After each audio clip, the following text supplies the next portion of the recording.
Hello everyone, take your hair, loosen the rubber band, insert a 5-legged Juda pin all the way from upper to the lower part. Repeat the same process of tying it, rolling it downwards, inserting it inside and then securing it properly. Take your hair. First tie it in the form of a half ponytail. Take the lower part, tie it again in the form of a ponytail. Roll it upwards in the form of a semicircle. Insert a Juda pin and carefully put it intact and then decorate it with your favorite Juda pin.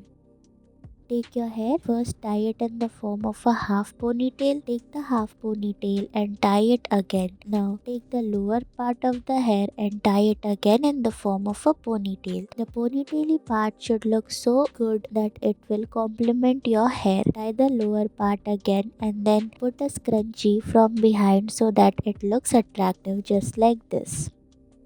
Take your hair, first divide it into two parts. Tie the lower part in the form of a ponytail, inserting a 5-legged Juda pin from the rubber band part. Then you are done. Thank you for watching.